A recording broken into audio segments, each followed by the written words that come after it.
a commencé en 1987, quand le géant General Electric a racheté la petite branche médicale de Thomson qui s'appelait la CGR, la Compagnie Générale de Radiologie.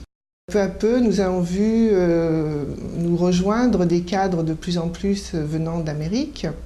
Et la transformation s'est faite assez lentement et de façon assez insidieuse. Nous avons eu de plus en plus de plaintes venant des salariés et à l'adresse des délégués du personnel. Et de plus en plus, les personnes se plaignaient de ne pas forcément comprendre les outils qu'on leur demandait d'utiliser, de se sentir en marge de tout ce qui était communication, et pire encore, en provenance des techniciens de maintenance et des ingénieurs de maintenance en province, d'avoir des instructions de travail uniquement rédigées en anglais.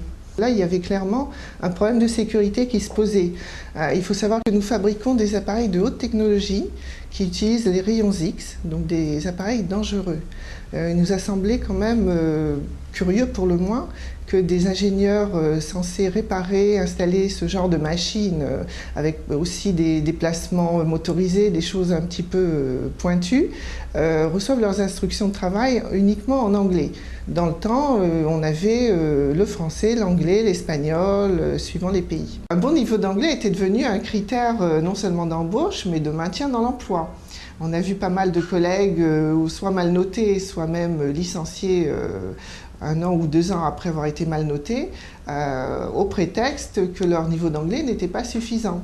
Donc effectivement, il y avait ce côté culturel qui s'immisçait à tous les niveaux, et on arrivait à des situations complètement absurdes. Par exemple, au sortir d'une réunion, demander à 5 ou 6 collègues ce qu'ils avaient compris de la réunion, et on avait 5 ou 6 versions différentes.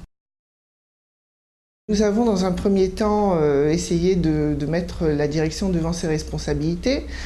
Nous avons d'abord utilisé toutes les instances dont nous disposons. Il s'en est suivi tout un tas de réunions qui n'ont rien donné. Donc comme nous avions connaissance de la loi Toubon et de son application au domaine du travail, nous avons pris conseil de notre avocat.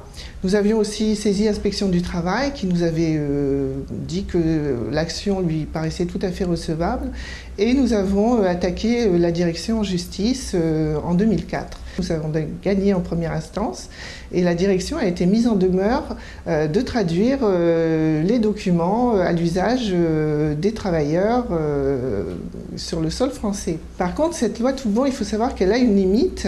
Elle n'impose pas à la direction de traduire les documents en provenance de l'étranger. Il faut que les documents rédigés en France soient en français, mais il y avait cette limite. La direction a donc fait appel, et en 2005, nous avons également gagné en appel. Le tribunal est même allé plus loin que la loi Toubon et a demandé à ce que les documents, y compris venant de l'étranger, soient traduits en français. C'était donc une victoire totale. Bien évidemment, la direction a décidé de se pourvoir en cassation.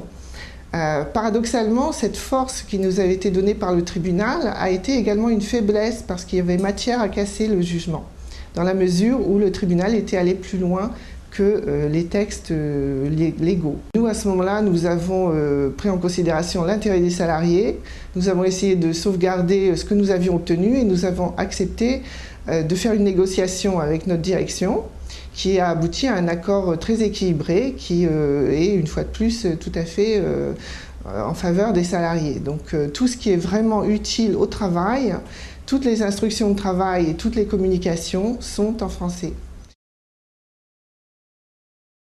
Cette action syndicale, elle a été très particulière pour nous parce qu'on sortait des schémas traditionnels, je dirais, du syndicalisme.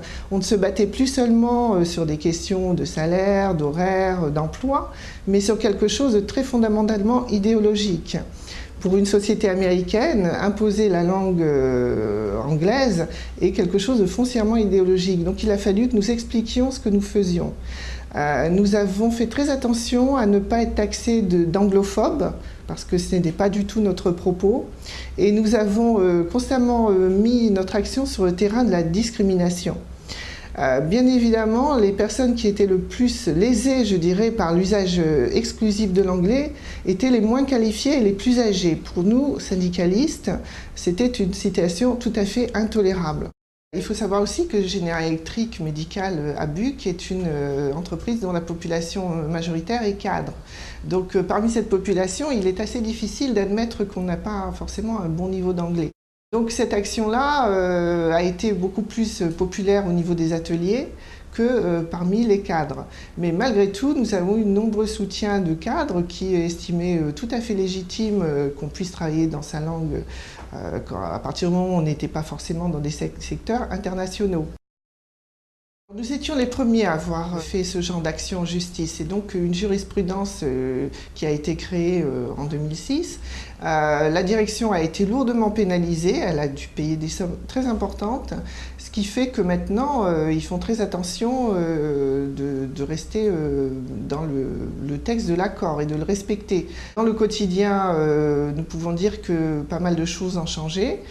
Toutes les notices techniques sont en français. Au niveau de la communication, nous avons la plupart des informations importantes en français. Les outils informatiques ont des versions françaises. Il y a encore quelques petits dérapages. Notre commission de suivi se charge de les mettre en évidence. Nous pouvons toujours menacer la direction de leur imposer des pénalités.